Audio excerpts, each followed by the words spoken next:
यार रिकॉर्डिंग का याद ही नहीं दिलाया आपने हैं?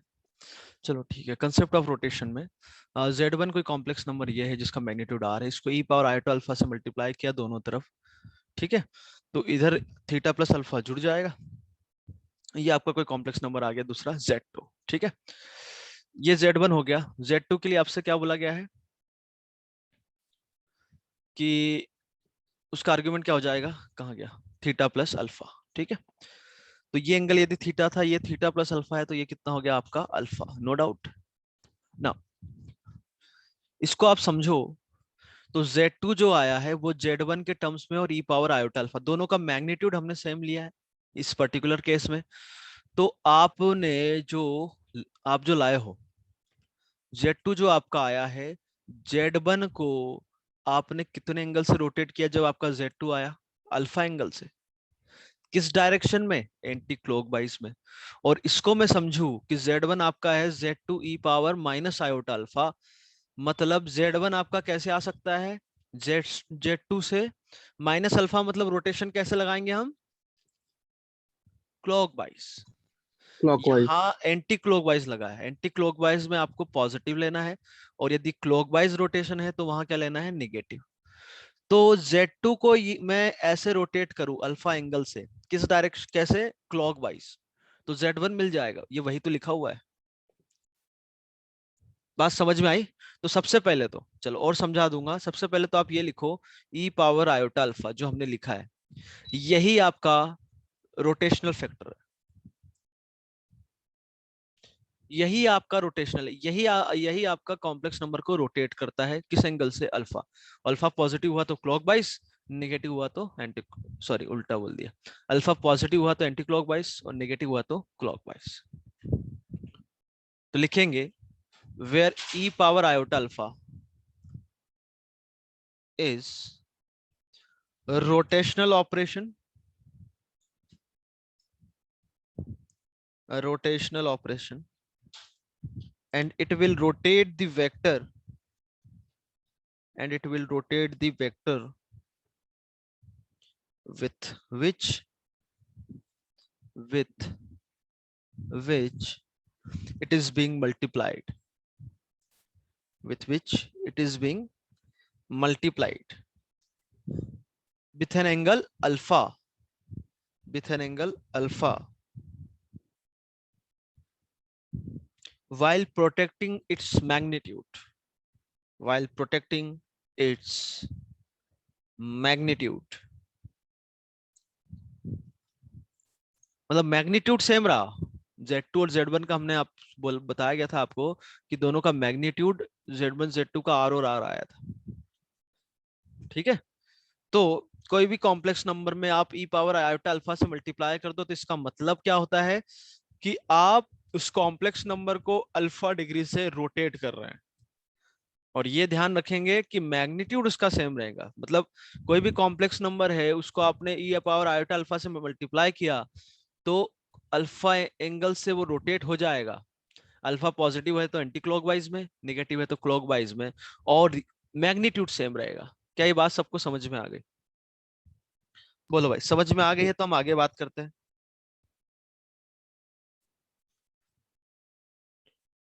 किसी को कोई डाउट हो तो पूछे, आगे बढ़े। Yes sir. ओके, ठीक है। सॉरी। तो अब एक्स वाई प्लेन पे, सॉरी एक्स वाई नहीं, कॉम्प्लेक्स प्लेन पे हमने कुछ कॉम्प्लेक्स नंबर लिए।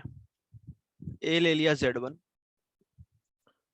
बी ले लिया Z2 और सी ले लिया Z3, ठीक है।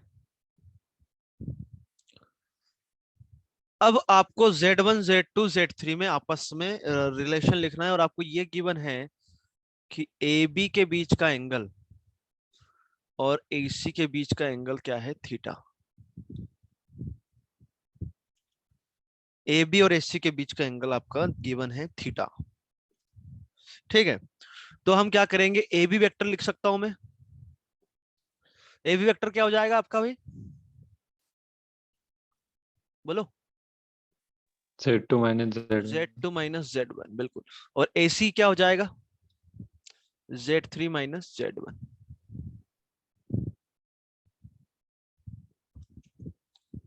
ओके, तो ये तो हो गया आपका AB वेक्टर और AC वेक्टर। इसमें आपको यदि रोटेशन लगाना है, इसमें यदि आपको रोटेशन लगाना है तो क्या करेंगे?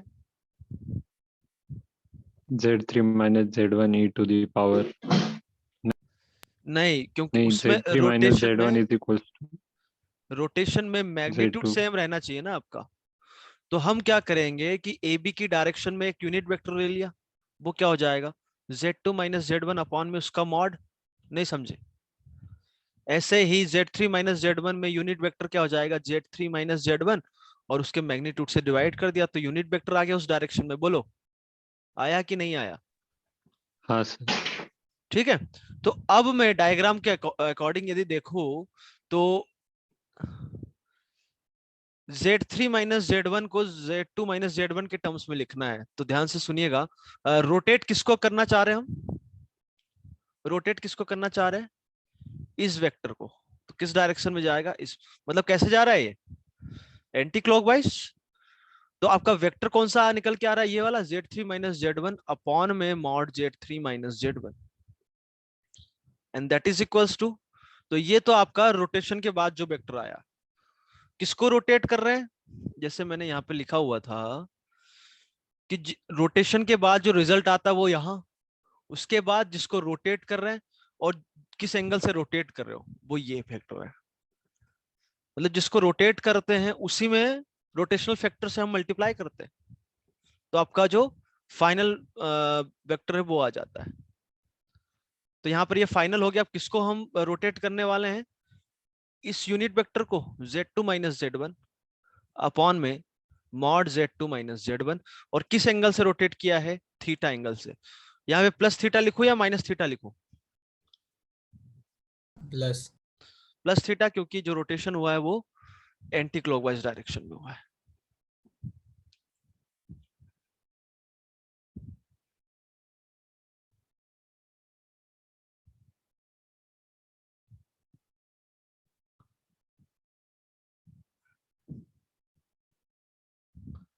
आगे बात समझ में? अब देखो इसी को हम लिखेंगे अलग अलग तरीके से, कि जो आपको final vector Z3 minus Z1 upon में क्या लिखा हुआ है? Z2 minus Z1। इसको इधर ले आए, इसको उधर ले, Z3 माइनस Z1 अपॉन में Z2 माइनस Z1 का mod e power iota theta. ध्यान से सुनना, मैं जो बताने जा रहा हूँ, याद रखने का तरीका आपका यही रहेगा हमेशा। कौन सा? कि आपने क्या किया था कि Z2 माइनस Z1 आपका वेक्टर था, उसको रोटेट किया किधर? इधर, Z3 माइनस Z1। कैसे रोटेट किया? इसको हमने रोटेट करके गए किस एंगल से? थीटा एंगल से, तो आपको ये मिला। तो ये आपका हो गया फाइनल वेक्टर, और ये हो गया इनिशियल वेक्टर। फाइनल वेक्टर किसको मिला है? जो रोटेशन के बाद जो वेक्टर आया है। इनिशियल वेक्टर किसको बोला है? जिसको हम रोटेट कर रहे हैं। तो Z3 माइनस Z1 आपका क्या है? Final vector. ठीक है, तो Z3 माइनस Z1 क्या है? आपका फाइनल वेक्टर। कुछ समझ में आ रहा है? Z2 माइनस Z1 क्या है? आपका इनिशियल वेक्टर। तो इधर हो जाएगा फाइनल वेक्टर का मॉड अपॉन में इनिशियल वेक्टर का mod into e power iota, जिस डायरेक्शन में आप रोटेट कर रहे हैं। हमने एंटी क्लॉकवाइज रोटेट किया है तो थीटा लिया हमने पॉजिटिव। कुछ समझ में आया नहीं आया भाई? बोलो, आपको याद ऐसे ही रखना है। समझा सर। ओके, अब दोनों का मैग्नीट्यूड सेम हो गया तो कैंसिल हो जाएगा। तो फाइनल वेक्टर आपका आ जाएगा initial vector into e power iota theta, जो कि जैसे हमने ऊपर देखा था कि Z1 और Z2 का मैग्नीट्यूड सेम है, तो फाइनल वेक्टर आपका इसके बराबर आ गया। अब कुछ बोलेंगे सर हमारा मन ऐसा हो रहा है कि ये जो है आपका Z3 माइनस Z1 और ये है Z2 माइनस Z1, हम इसको रोटेट करना चाहते हैं इधर, तो क्या चीजें बदल जाएगी क्या? तो करके देख लेते हैं। यहां पर हम किसको रोटेट करने वाले हैं? इसको। किधर? इधर। ठीक है, तो आप इनिशियल वेक्टर कौन सा हो गया? ये और ये क्या हो गया आपका फाइनल वेक्टर। तो फाइनल वेक्टर को हम लिखते हैं ऊपर, नीचे आ जाएगा इनिशियल वेक्टर मतलब जिसको हमें रोटेट करना है, अपॉन इज इक्वल टू उसका मॉड का रेशो, है ना। और ई पावर आयोटा, यहां ध्यान रखना है कि आप रोटेशन ऐसे लगाए तो रोटेशन कैसा लग रहा है क्लॉकवाइज, तो यहाँ पर क्या आएगा माइनस थीटा। अब आप देखो क्या दोनों कहानी सेम है या अलग अलग है? सेम है। क्यों भाई, दोनों कहानियां एक ही है क्या? इसको आप उधर ले जाओ तो आपकी वही कहानी बन जाएगी।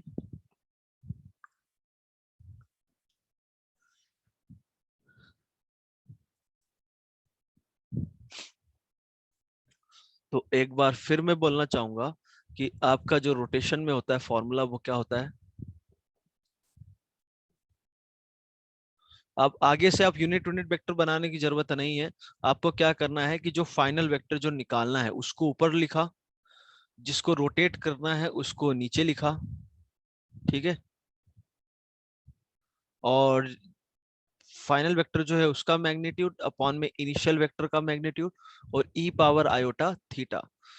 थीटा आपका पॉजिटिव, मतलब ये जो है पॉजिटिव में लिखा जाएगा जब एंटी क्लॉकवाइज रोटेशन होगा, और नेगेटिव लिखा जाएगा जब आपका क्लॉकवाइज रोटेशन होगा।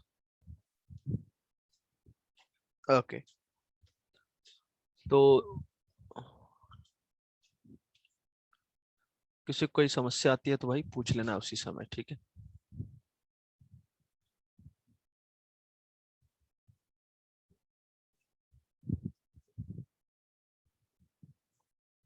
ठीक है।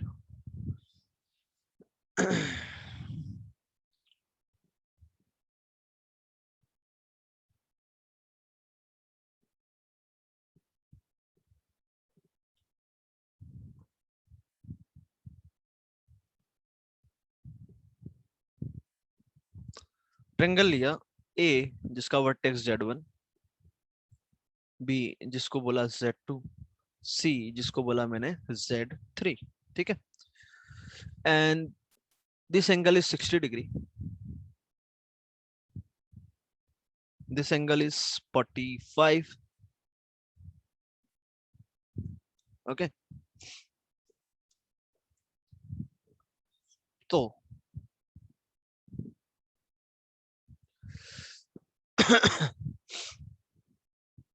तो Z1 Z2 Z3 में हमें रिलेशन लिखना है, मतलब रोटेशन लगाना है। तो कैसे कैसे हम लगा सकते हैं वो देखो, सुनना ध्यान से। अच्छा इसमें एक और बात, इसमें थोड़ा ध्यान रखना कि इनिशियल पॉइंट आपको सेम रखना है रोटेशन लगाते समय। मतलब दोनों में डायरेक्शन हमने ये ली थी। मान लो एक वेक्टर की डायरेक्शन ये है और एक वेक्टर की डायरेक्शन ये है, तो ये हम रोटेशन ऐसे लगा सकते हैं क्या? मतलब वेक्टर की डायरेक्शन नहीं। ये है तो फाइनल वेक्टर हम इसको नहीं लिखेंगे। बात समझ में आ रही है? फाइनल वेक्टर आपका ये नहीं लिखा जाएगा। क्यों? क्योंकि जैसे यहां से मैं देखूं, यदि ये आपका फाइनल वेक्टर है तो ये clockwise sorry anti clockwise rotation हो गया, बट मैं इसके इनिशियल पॉइंट सेम करूं तो वैसा हो जाएगा। तो तब मैं इसको रोटेट करके यहां लाऊं तो वो क्लॉकवाइज में जा रहा है वो एंगल। यदि ये थीटा है तो ये हो जाएगा पाई माइनस थीटा। बात समझ में आ रही है? तो रोटेशन लगाते समय वेक्टर्स के आप इनिशियल पॉइंट सेम कर दो, ठीक है। या फिर final points terminal point same कर दो, तब भी कोई दिक्कत नहीं है। तब भी कोई दिक्कत कैसे नहीं है? जैसे मैं इसको इनिशियल बोलूं इसको फाइनल बोलूं, तो थीटा में एंटी क्लॉकवाइज जा रहा है, इसको मैं आगे बढ़ाऊं, इसको आगे बढ़ाया मैंने, तो इनिशियल वेक्टर किसको बोला था मैंने? इसको।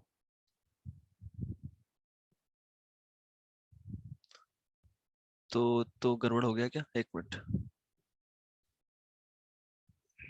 हम्म, तब भी गड़बड़ हो रहा है ना? जैसे सॉरी, इसको मैं इनिशियल बोल रहा हूँ, इसको फाइनल बोल रहा हूँ, तो ये आपका इसी को आगे एक्सटेंड किया तो ये इनिशियल हो गया, ये फाइनल वेक्टर हो गया। तो यहाँ इनिशियल वेक्टर को मैं रोटेट करूँ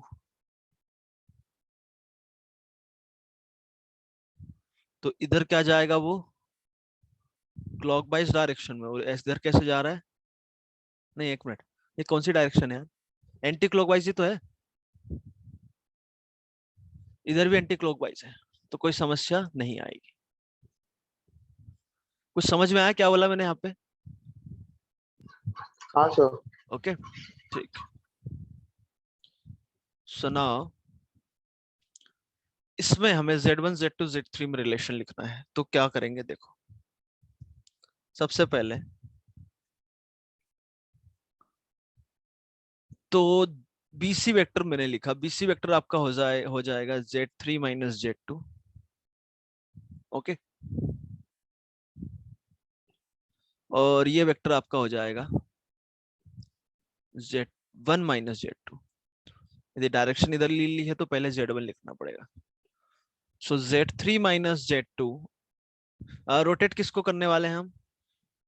मान लो BC को रोटेट करना है BA की तरफ, तो फाइनल वेक्टर हम लेंगे Z1 माइनस Z2। तो इनिशियल वेक्टर हो जाएगा Z3 minus Z2 is equal to mod ऊपर वाले का मॉड और नीचे वाले का mod into e power iota. किस एंगल से रोटेट कर रहे हैं? 60 डिग्री से। किस डायरेक्शन में जा रहा है? Anti clockwise. तो ये आपका आ गया।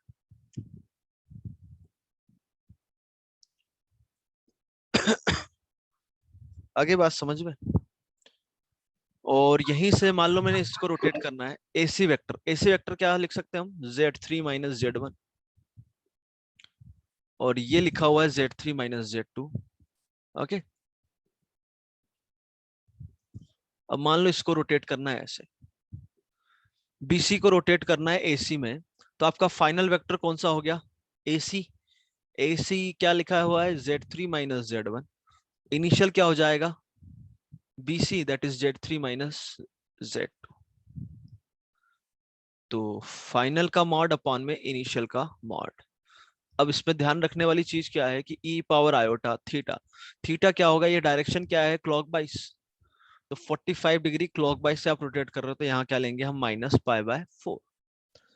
और यहाँ भी रोटेशन लगाने में कोई दिक्कत नहीं है, क्योंकि आपने टर्मिनल पॉइंट सेम ले लिए, तब भी रोटेशन लगाने में कोई समस्या नहीं है। यहाँ क्या था? इनिशियल पॉइंट सेम लिए, तब भी कोई दिक्कत नहीं थी। ऐसा नहीं हो सकता किसी का इनिशियल पॉइंट हो गया किसी का टर्मिनल, जब रोटेशन लगाओगे तो आपका दिक्कत आएगा। तो इसी का ध्यान रखना विशेष करके, कि भाई समझ में आ गया सभी को? Yes sir. ओके, अब इसी में आपसे पूछूं कि ये कहीं लिखा हो तो इसका मतलब क्या होता है? सबसे पहले तो वो बताना।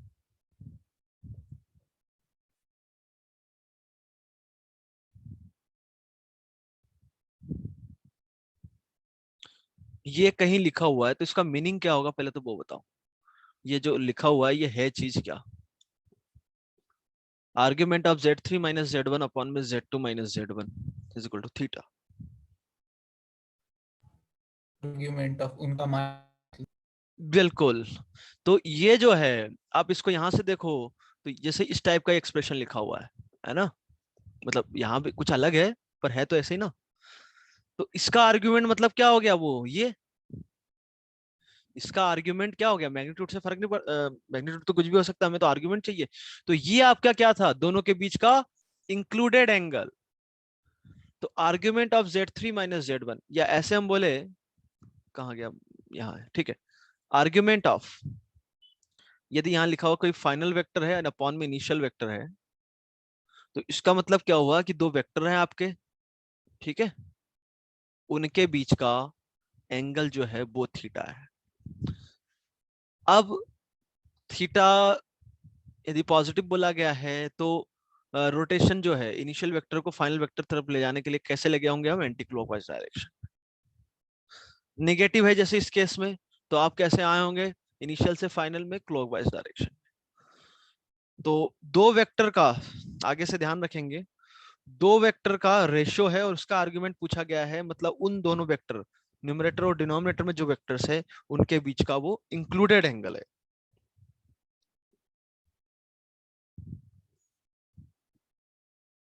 पल्ले पड़ा भाई? बोलो। हाँ sir. Okay.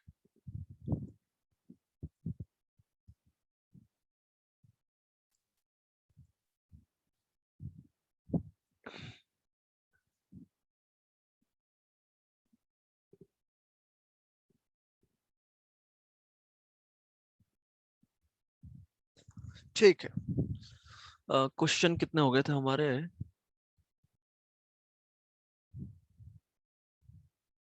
24. Now next question is 25.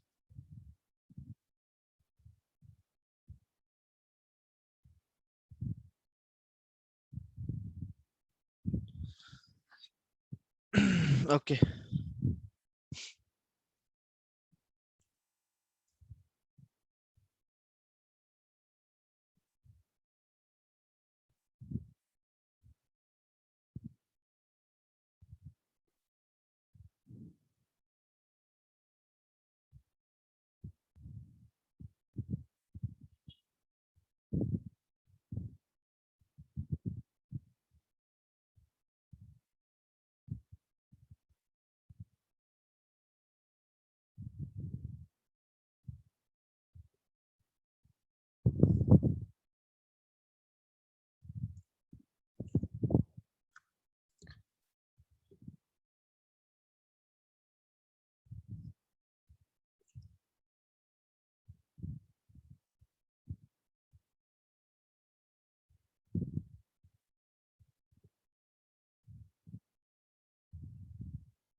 चलो ऐसे बना लेते हैं। Real axis, this is imaginary axis,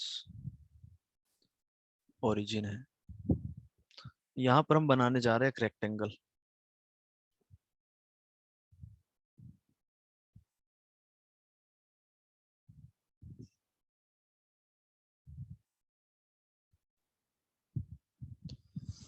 ये पॉइंट हमने ले लिया कुछ ए, ये पॉइंट ले लिया मैंने Z2, ठीक है।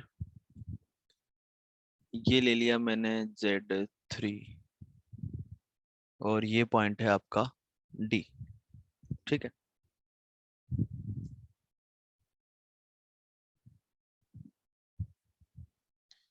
और अच्छा, इस क्वेश्चन को थोड़ा और मॉडिफाई करते हैं।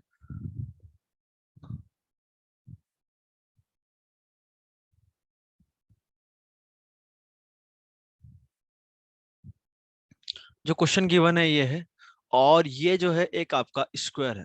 क्या है ये? स्क्वायर है, ठीक है। ABCD इज अ स्क्वायर, ठीक है। ए और बी वर्टेक्स आपको दे रखा है। Then find C and D, then the find vertex C and vertex D.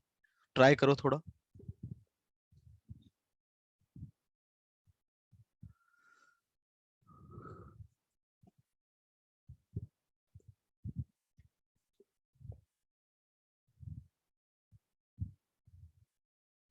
Question समझ में आया भाई? where ABCD is a square, then find complex number corresponding to C and D.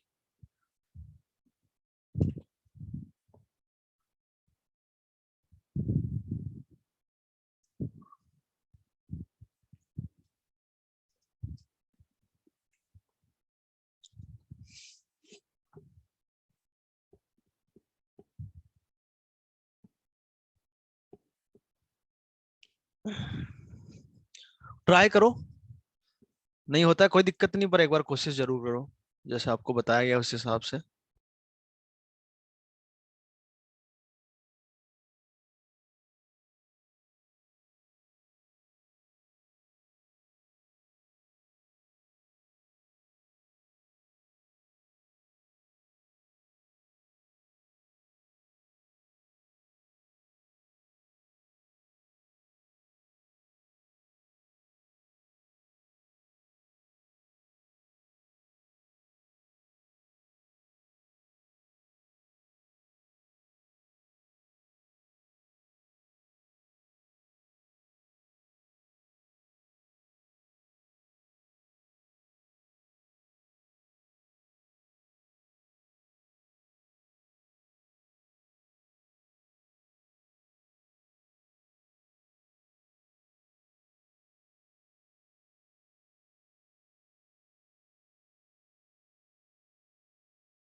हाँ भाई, आया कुछ?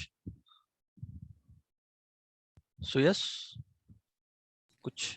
हाँ सर। सर पर वहाँ पे ए बी का आर्ग्यूमेंट देना चाहिए था ना। अच्छा, ए बी के आर्गुमेंट की जरूरत है कि नहीं है वो देखो। ओके, हमें Z1 Z2 नोन है, मतलब जो वर्टेक्स सी और डी है वो दोनों के दोनों Z1 और Z2 के टर्म में बताना है। इतना क्लियर है? ओके, नाउ तो मैंने क्या किया, AC को ज्वाइन किया। अब ये जो है आपका क्या है, एक स्क्वायर दे रखा है, और यदि स्क्वायर है तो ए बी साइड ए है, तो ये भी आपका ए होगा, तो ये कितना हो गया आपका √2a। मैं सीधा रोटेशन लगाता हूं कि ए बी को रोटेट करेंगे हम AC की तरफ, तो ए बी वेक्टर को रोटेट कर रहे हैं हम AC में, तो आपका फाइनल वेक्टर क्या हो गया, Z3 minus Z1। Initial vector हो गया Z2 माइनस Z1। ठीक है, Z3 माइनस Z1 का जो मॉड है, मतलब AC जो है, और ए बी वेक्टर मतलब उसका मॉड क्या हो गया, चलो अभी यही लिख लेते हैं, ई पावर आयोटा। क्या ये आपको एंगल पता है क्या? तो बिल्कुल एंगल आप हमें पता है, क्योंकि स्क्वायर है तो पूरा 90 डिग्री, तो ये कितना हो गया 45।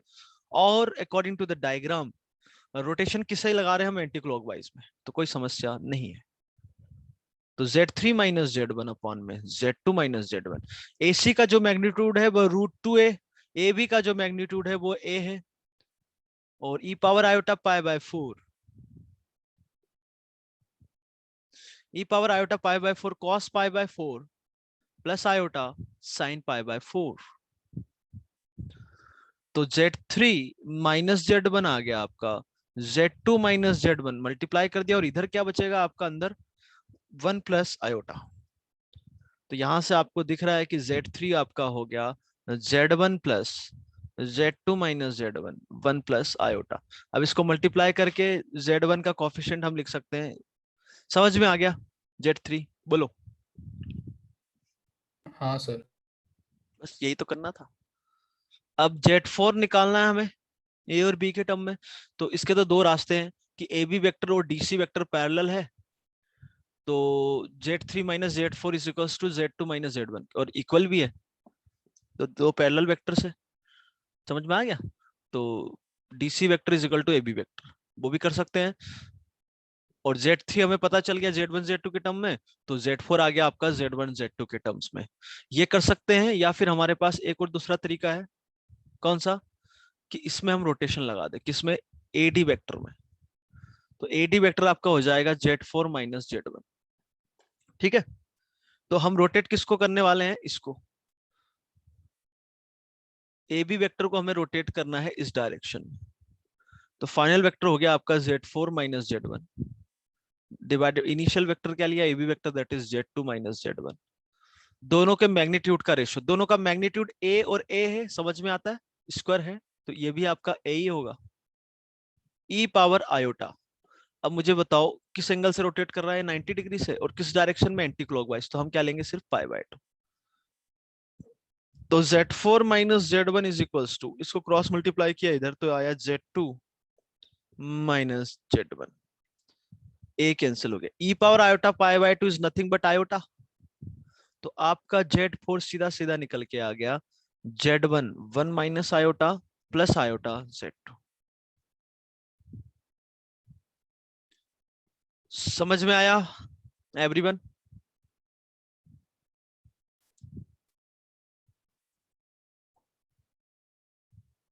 किसी को कोई डाउट हो तो पूछे, वरना हम आगे बढ़ेंगे अब।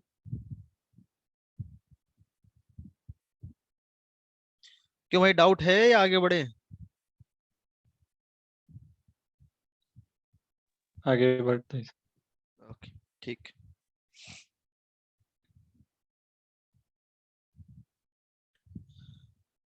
ठीक है, किसी को समस्या हो तो भाई पूछ लेना अभी, है ना, आगे के लिए बढ़िया रहेगा। Now next question is 26।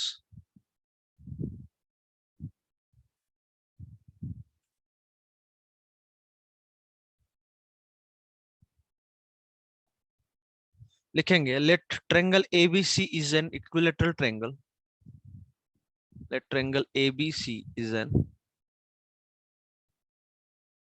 Equilateral triangle then find first part.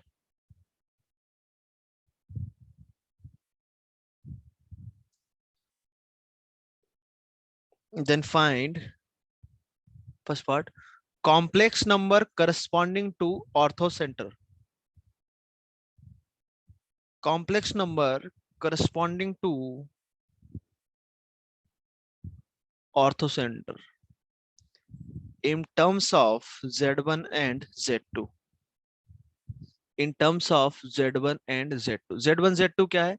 A का वर्टेक्स एंड B का वर्टेक्स, सॉरी वर्टेक्स A का कोऑर्डिनेट और वर्टेक्स B का कोऑर्डिनेट। ठीक है, मैं डायग्राम आपको दे दूंगा तो और क्लियर रहेगा। Complex number corresponding to orthocentre in terms of Z1 Z2। इसी में second part, find argument of Z3 minus Z1 divided by Z2 minus Z3। और भी पार्ट है क्या इसमें? तो फिर नहीं है।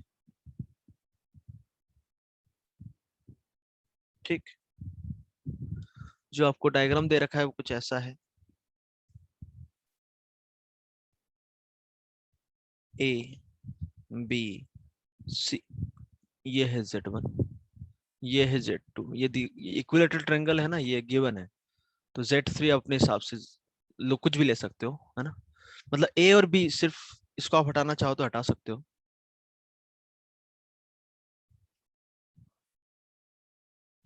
C आपको गिवन नहीं है, ठीक है, A और B गिवन है। Okay, now next question is 27.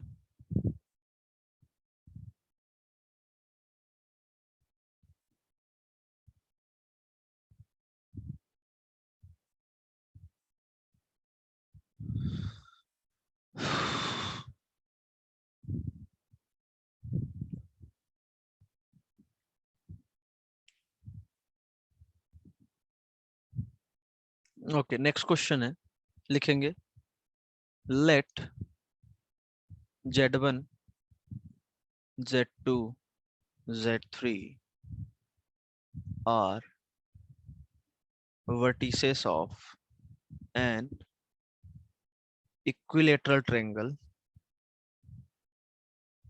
then prove that Z1 square plus Z2 square plus Z3 square is equals to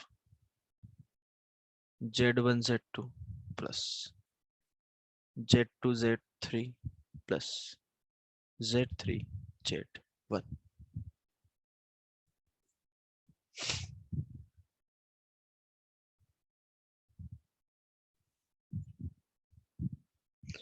next question 28 लिखेंगे Z1 Z2 Z1 Z2 Z6 are vertices of a regular hexagon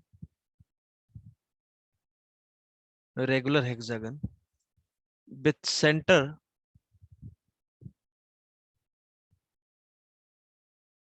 at Z0, then prove that 6Z0 square is equals to summation of Z1 square।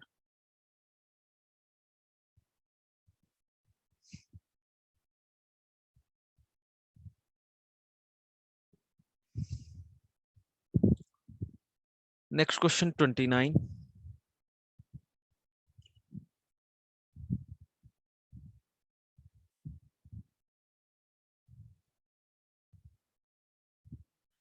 चलो इतने करो, फिर 29 बाद में देखेंगे।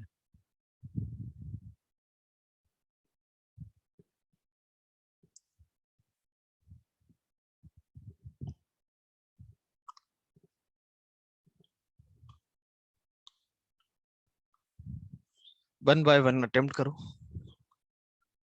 फिर करते हैं हम discuss.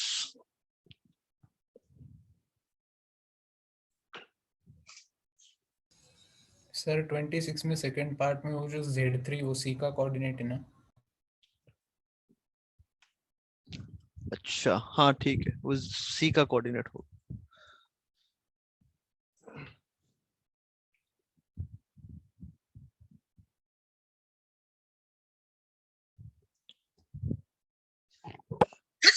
Sorry. Sir orthocentre Z12 plus iota plus Z21 minus iota upon 3। Okay 1 minute.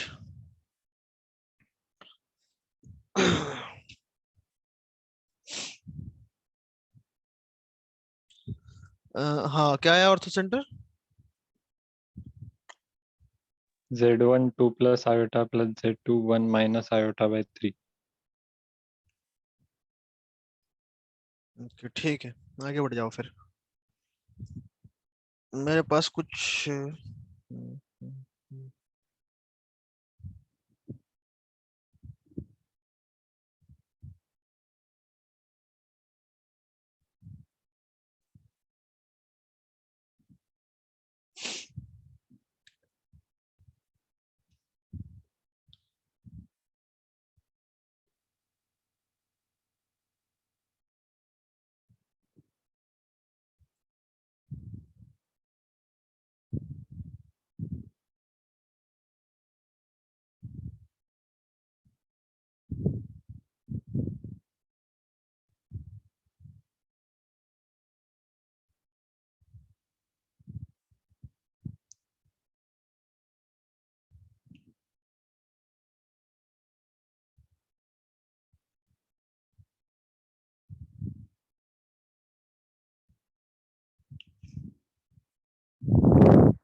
Sir argument 120 degree.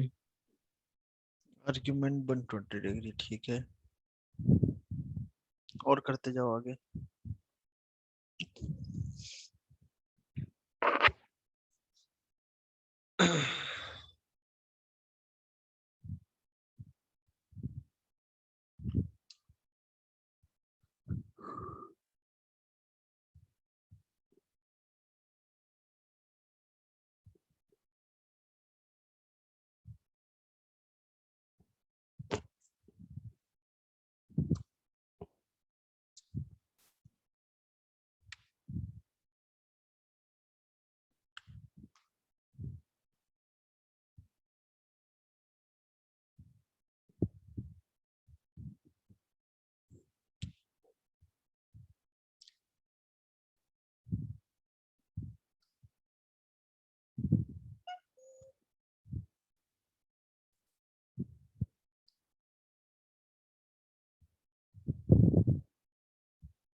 Okay 27 किसी का हुआ?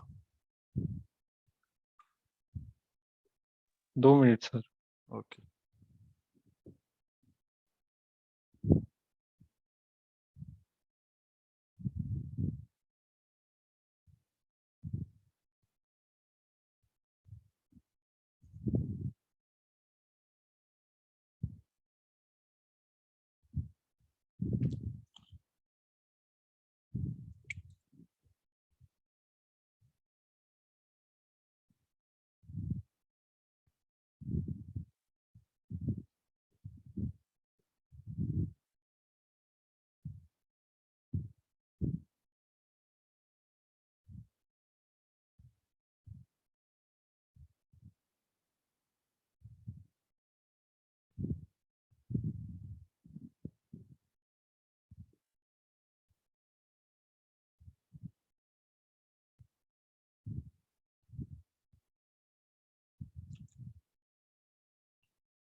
सर अगर एंड पॉइंट सेम हो तो हम उसे रोटेट कर सकते हैं ना?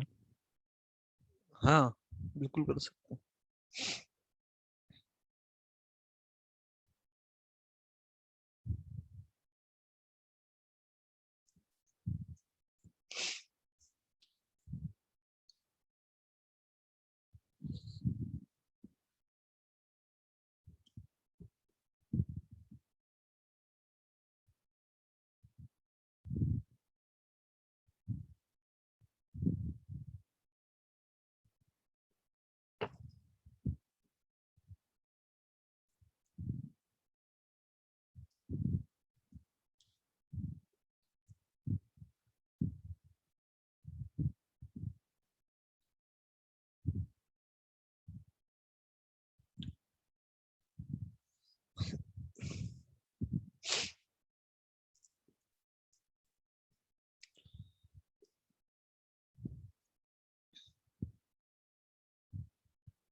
हाँ भाई देखो तो वन बाय वन देखते हैं हम।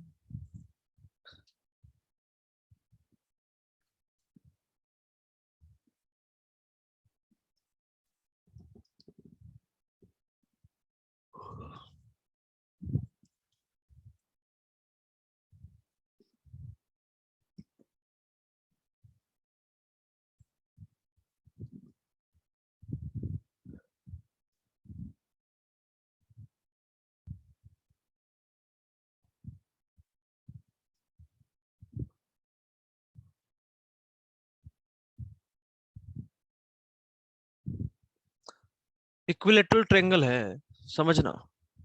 इक्विलेटरल ट्रायंगल है तो सब एंगल कितने होंगे, 30 सॉरी 60 60 60। ओके, और इक्विलेटरल है तो ऑर्थो सेंटर आपका सेंट्रॉइड ही होगा। अरे मैं ऑर्थो सेंटर सेंट्रॉइड ये सब कोइंसाइड करेंगे ना। तो this is simply Z1 plus Z2 plus Z3 by 3। यहाँ पे समझने वाली बात है कि ऑर्थो सेंटर जो हमें बताना है या सेंट्रॉइड बताना है वो सब Z1 Z2 के टर्म्स में बताना है। तो हमें Z3 नहीं पता है, तो Z3 निकाल लेते हैं Z1 Z2 के टर्म्स में। कैसे?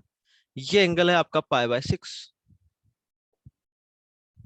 ठीक, सॉरी π/6 नहीं, π/3। ओके, हम इसको रोटेट कर देंगे इधर, मतलब फाइनल वेक्टर हम ये ले रहे हैं, कौन सा, ये वाला Z2 माइनस Z, मतलब ये वाला वेक्टर। ये वेक्टर आपका हो जाएगा Z2 माइनस Z1, ये वेक्टर हो जाएगा Z3 माइनस Z1। यहाँ पे इनिशियल पॉइंट आपने सेम लिए, तो फाइनल वेक्टर हम बोल रहे हैं Z2 minus Z1। Initial vector आपका हो गया Z3 माइनस Z1। दोनों का मैग्नीट्यूड क्या हो जाएगा, दोनों का जो इक्वल। मैग्नीट्यूड है इक्वल है, या हम बोले कि साइड ए और ए है ना, लिख सकते हैं साइड ए और ए, क्योंकि triangles are equilateral. E power iota, rotation कैसे लगाया गया है, क्लॉकवाइज, तो आएगा -π/3। या तो हम Z3, हमें तो Z3 चाहिए था, Z3 minus Z1 can be written as Z2 minus Z1, और ये माइनस इधर जाएगा तो क्या हो गया, ई पावर आयोटा π/3। या इसको हम दूसरे तरीके से समझे तो इसको आपने इधर रोटेट किया, तो ये आपका final vector Z3 minus Z1, ये इनिशियल वेक्टर, और 60 डिग्री से क्लॉकवाइज में रोटेशन कर दिया। ठीक है, तो ये हो गया Z2 माइनस Z1 ई पावर आयोटा π/3, मतलब 60 डिग्री, तो cos 60 प्लस आयोटा sin 60, तो ये आपका आ गया Z3 in terms, sorry Z3 minus Z1 आ गया। तो Z3 आपका हो गया Z1 प्लस, ये पूरी कहानी Z2 minus Z1 1 plus iota √3/2। तो Z3 को उठा के आप यहाँ रख दो, तो ये आपका ऑर्थो सेंटर आ गया Z1 Z2 के टर्म्स में। अगला क्वेश्चन इसने बोला है क्या, कि argument of Z3 minus Z1। Z3 minus Z1 कौन सा वेक्टर यहाँ दिख रहा है, और Z2 minus Z3, Z3 minus Z1 और Z2 माइनस Z3, ठीक है।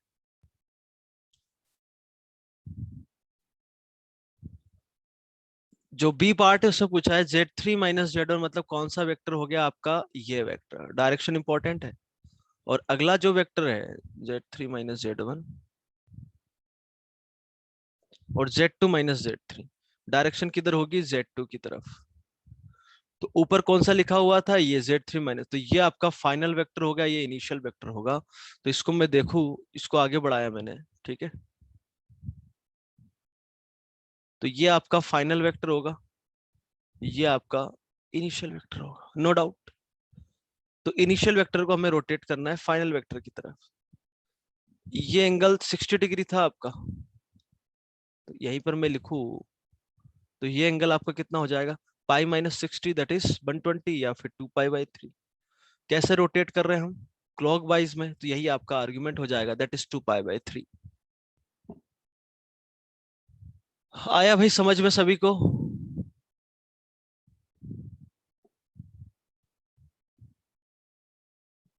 किसी को डाउट?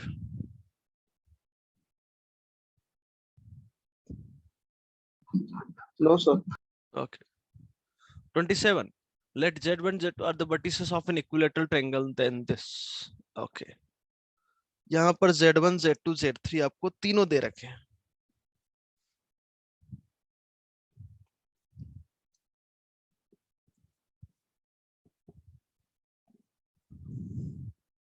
कर लिया अटेम्प्ट या करना बाकी है अभी?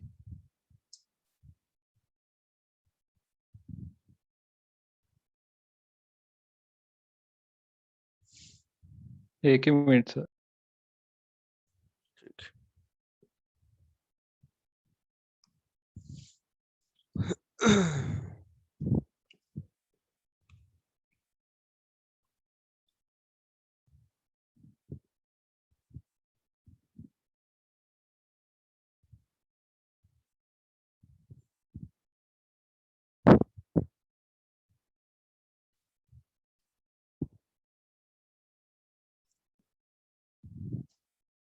आ गया सर।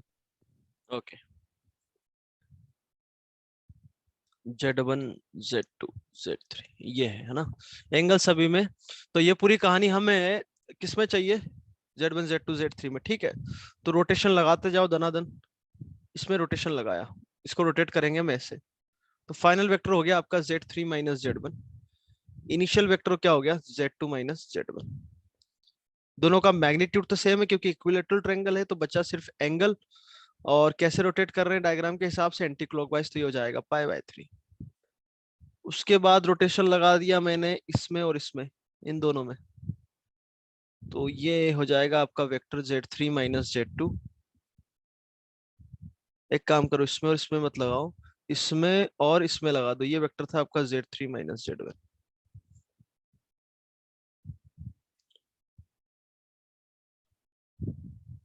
और रोटेशन ऐसे लगा दी, मतलब फाइनल वेक्टर हो गया आपका Z3 minus Z1 divided by initial हो गया Z3 माइनस Z2। ठीक है, मैग्नीट्यूड सेम है और एंगल π/3 है, बट कैसे जा रहे हैं, क्लॉक वाइज, तो ये हो जाएगा e पावर आयोटा माइनस π/3। ठीक है, अब इन दोनों को मैंने मल्टीप्लाई कर दिया क्योंकि मुझे एंगल नहीं चाहिए, सीधा Z1 Z2 Z3 चाहिए। तो Z3 माइनस Z1 अपॉन में Z2 minus Z1 into Z3 minus Z1 upon में Z3 minus Z2 is equals to e power iota π/3 into e power minus iota π/3 e power 0 that is 1, cancel हो जाएगा मतलब। तो इधर हो गया Z3 minus Z1 का स्क्वायर, इधर हो गया Z2 minus Z1 into Z3 minus Z2। इसको मैं सॉल्व करूं तो ये हो जाएगा Z1 square plus Z3 square minus 2 Z1 Z3। Simple algebra लगा है। इधर हो जाएगा Z2 इंटू Z3, इधर हो जाएगा माइनस Z2 का स्क्वायर माइनस Z1 Z3 और प्लस Z1 Z2। तो Z2 स्क्वायर को इधर लाया मैंने, तो Z1 square plus Z2 square plus Z3 square, ये आपका निकल के आ गया Z1 Z2। ये Z1 Z2 को लिखा, ये Z2 Z3 को लिखा ऐड करके, और ये जब इधर आएगा तो 2 times of Z1 Z3 minus Z1 Z3 बचेगा क्या, सिर्फ Z1 Z3। यही आपको बताना भी था, बहुत इंपॉर्टेंट चीज है। यदि आपको कहीं रिजल्ट दे रखा है कि Z1 Z2 Z3 आपके वर्टेक्स है ऑफ द ट्रायंगल और ये रिलेशन होल्ड कर रहा है, इसका मतलब ट्रायंगल जो है आपका इक्विलेटरल ट्रायंगल है। समझ में आया। कभी कभी क्या होता है, यहाँ पर एक स्पेशल केस कि Z3 को मैं ओरिजिन कर दूं, Z3 को ओरिजिन करता हूं तो Z1 square plus Z2 square आ जाएगा Z1 Z2। तो ये भी एक इक्विलेटरल ट्रायंगल है जिसके vertex Z1 Z2 and origin है। पल्ले पड़ा कुछ, तो इसको आपको याद रखना है भाई, याद रखना ही रखना है। समझ में आया सभी को? ओके।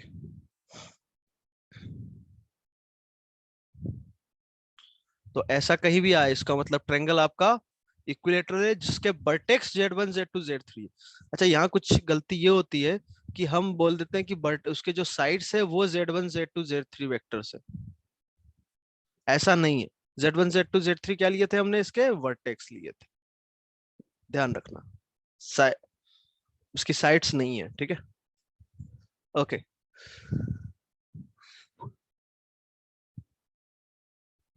इसी को हम ऐसा भी लिख सकते हैं, Z1 माइनस Z2 का स्क्वायर Z2 माइनस Z3 का square plus Z1 minus Z3 का स्क्वायर होल डिवाइडेड बाय 2, पर 0 के बराबर है तो 2 आपका क्रॉस मल्टीप्लाई हो गया। समझ में आया? तो इसका मतलब तो ये होता है कि ये भी 0 है, ये भी 0 है, ये भी 0 है, तो Z1 शुड बी Z2 और Z2 Z3 के बराबर हो, मतलब तीनों आपके बराबर हो। क्या ये सही है क्या, बोलो? नहीं, हाँ, यदि ऐसा होता है वो तो एक ही पॉइंट हो जाता है। तो ये जब होता है ट्रायंगल वो आपका रियल नंबर में होता है, कॉम्प्लेक्स नंबर में थोड़ी ना होल्ड करेगा ये। क्यों? क्योंकि मान लो तीनों बराबर नहीं है, ये आयोटा निकल के आ जाए तो आयोटा का स्क्वायर -1, Z2 माइनस Z3 का मान लो डिफरेंस 1 है तो 1 का स्क्वायर 1, और मान लो Z1 Z3 बराबर है तो तब भी तो आपका सम 0 आ रहा है जब तीनों बराबर नहीं है। तो कॉम्प्लेक्स नंबर में ऐसा नहीं बोलेंगे। हाँ, रियल नंबर हो, प्योरली रियल हो, तो Z1 Z2 Z3 बराबर होगा।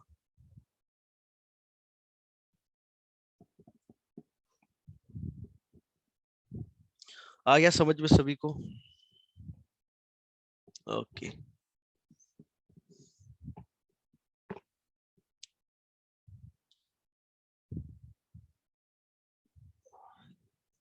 तो ये ध्यान रखना है भाई।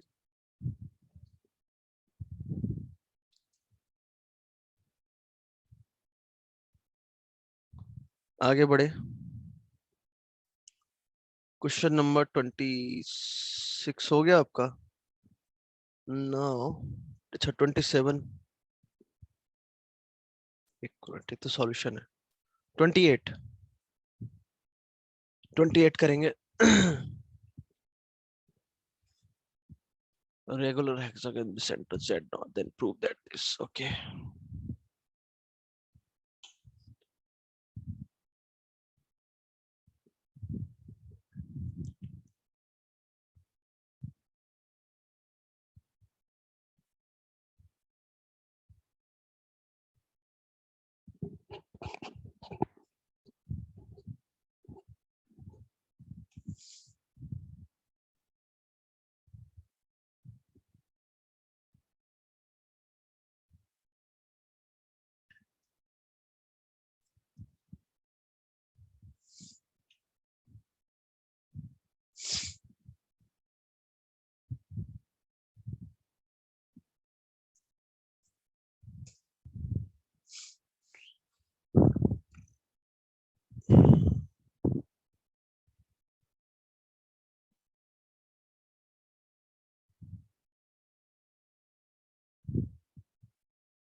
नेक्स्ट क्वेश्चन जो भी है, आई थिंक 29 है।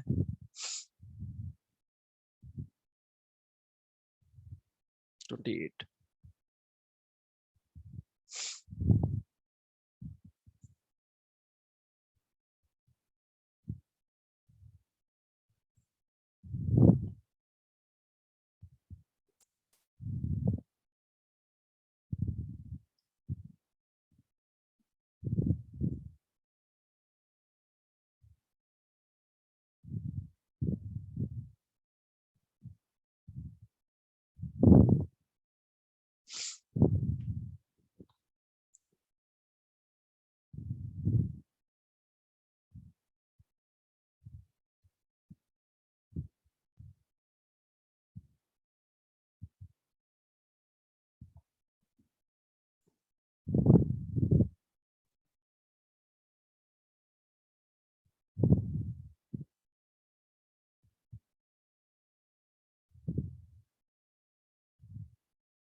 अच्छा, करना है बता दूं? बता दीजिए सर। ओके, ठीक। हमें जो प्रूफ करना है वो प्रूफ करना है।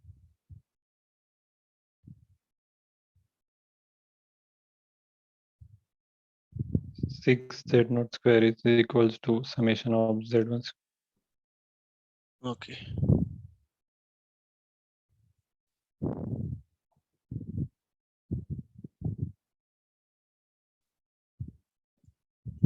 ये प्रूफ करना है, ठीक है।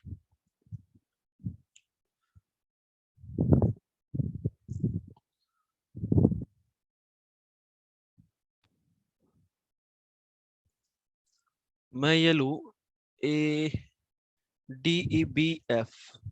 तो ये जो ट्रायंगल बनेगा, अच्छा हेक्सागन आपका रेगुलर है, तो ट्रेंगल डीवीएफ क्या होगा भाई आपका? इक्विलेटरल ट्रेंगल होगा? अरे होगा कि नहीं होगा? हाँ सर। तो Z नॉट में लिख सकता हूँ, उसका सेंट्रॉइड हो जाएगा किस किस का? Z2, Z4 और Z6 का। ऐसे ही फॉर ट्रेंगल AEC,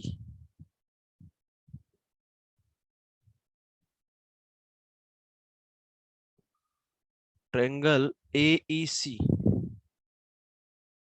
ये कौन सा ट्रेंगल था? ट्रेंगल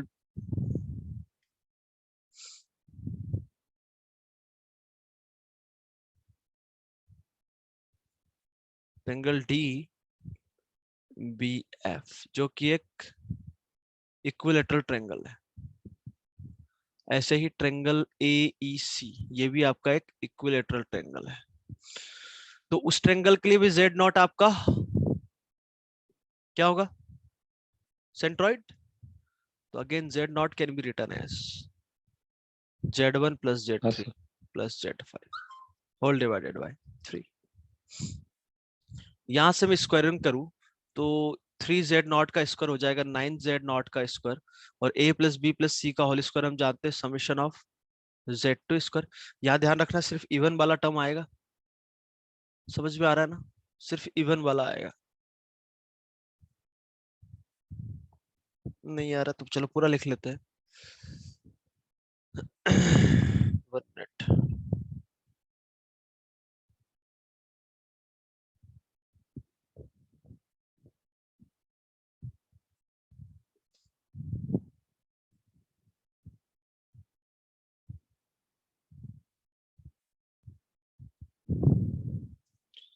एक मिनट यार, लैग कर रहा है काफी है।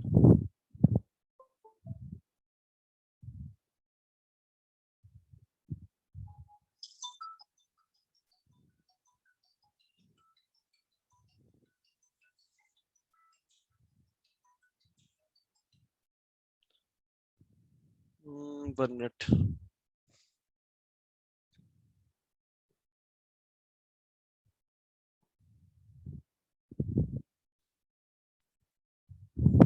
ओके।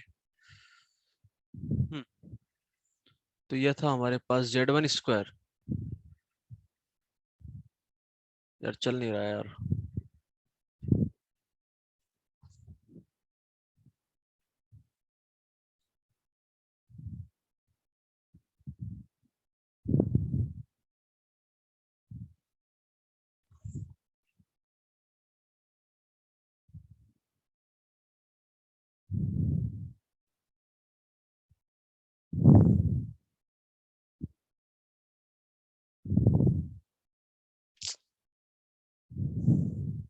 चलो करो जिनका नहीं हुआ है, ये पता नहीं, चल नहीं रहा है यार पेन।